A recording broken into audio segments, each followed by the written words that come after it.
أعوذ بالله من الشيطان الرجيم بسم الله الرحمن الرحيم.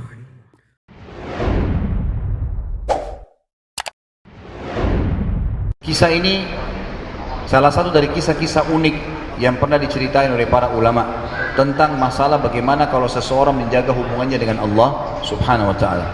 Seorang anak muda di Damaskus datang ke salah satu masjid namanya Masjid At-Taubah. Masjid At-Taubah ini sampai sekarang masih ada di kota Damaskus, dan zaman dulu di zaman tabi'in, udah lama sekali.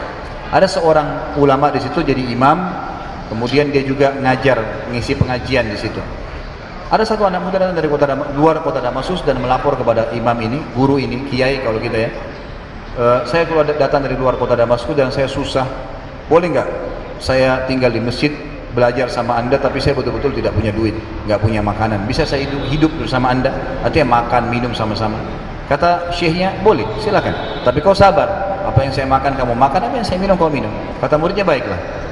Lalu setelah 3 bulan tinggal sama gurunya, sudah mulai belajar, dia ikut bersih-bersihin masjid, dia cerita tentang keadaannya. Dia bilang, setelah 3 bulan saya tinggal dengan guru saya ini, saya baru tahu guru saya ini sangat zuhud, luar biasa. Orangnya sangat mendahulukan akhirat dari dunia, gitu kan.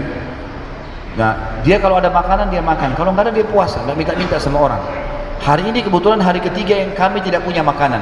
Kami sahur, 3 hari puasa, sahur, minum air minum segelas air dengan sebutir kurma, buka puasa juga begitu. Ini hari ketiga, saya sangat lapar. Sebagian ulama yang menanggapi kisah ini mengatakan mungkin kebetulan puasa Ayyamul Bid 3 hari setiap bulan, dan memang dia lapar sekali hari ketiganya. Dia bilang, saya sangat lapar, tapi guru saya masih kuat, dia lagi ngisi pengajian. Dia bilang saking laparnya, saya nggak konsentrasi lagi nangkap materi, dan saya tekan perut saya agar rasa laparnya berkurang. Dalam kondisi saya lagi bingung dengan rasa lapar saya ini, maka syaitan membisikkan dalam hati saya, hai anak muda, mungkin sekarang sudah halal bagi kamu untuk mencuri makanan. Kalau tidak kau akan mati.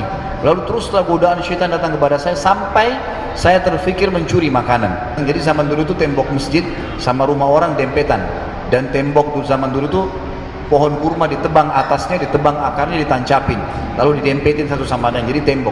Jadi dempet sama rumah orang. Dia bilang, saya pun naik dinding masjid, kemudian saya lihat rumah pertama sebelah masjid. Saya temukan di situ ada 3 orang wanita muslimah yang tidak pakai jilbab, lagi nunun kulit domba. Lalu saya alihkan pandangan saya tahu nggak boleh lihat yang bukan mahram saya, dan itu bukan tujuan saya sangat lapar. Dia bilang, saya pindah ke rumah kedua.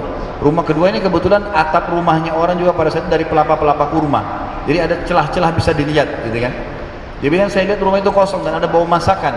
Karena laparnya saya turun dari atap, saya masuk ke dapur, kemudian saya temukan ada panci lagi dipakai masak dengan kayu bakar. Dia bilang, dalam kondisi saya melihat itu, saya buka pancinya, ternyata ada 2 buah terong yang sudah matang. Saya ambil salah satunya, saya makan. Sementara saya makan buah itu, lagi saya kunyah, sebelum saya telan, dia bilang, maka tiba-tiba iman saya kepada Allah muncul. Dia bilang, saya tiba-tiba berpikir, subhanallah, syaitan maha suci Allah, syaitan berhasil membuat saya melakukan 3 dosa sekaligus. Masuk rumah orang tanpa izin, dosa. Mencuri, mengambil terong itu dosa.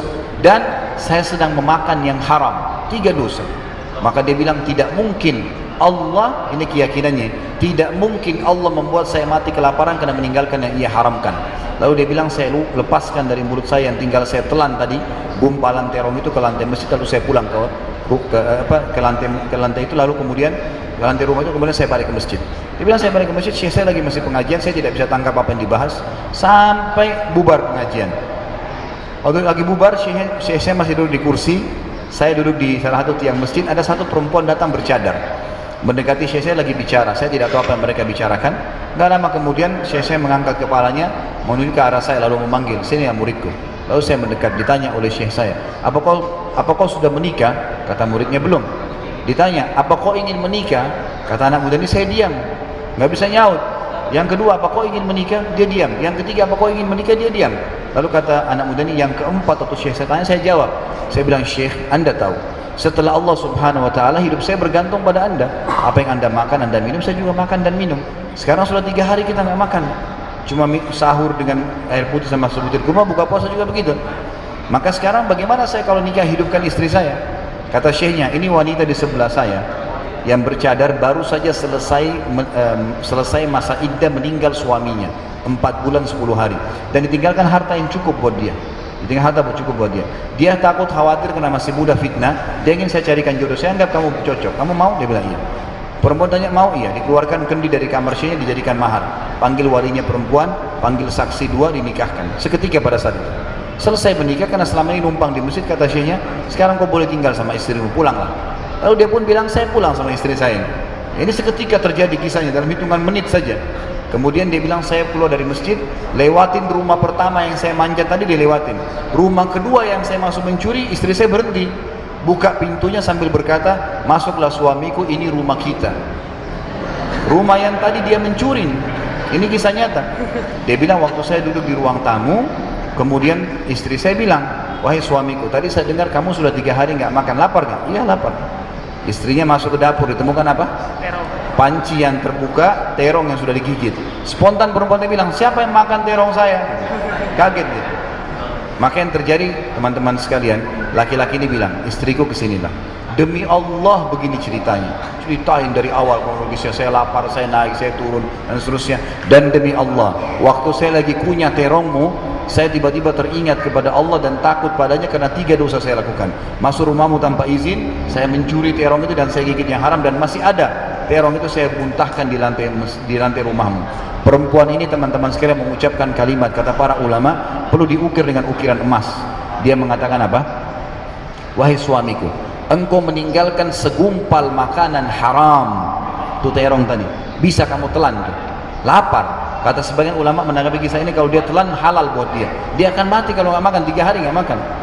Lalu kata perempuan ini, engkau meninggalkan segumpal makanan haram. Allah jadikan makanan itu, panci yang dipakai masak, rumah yang dipakai masak, dan saya pemilik rumah ini jadi milikmu sekarang. Tangkap nggak?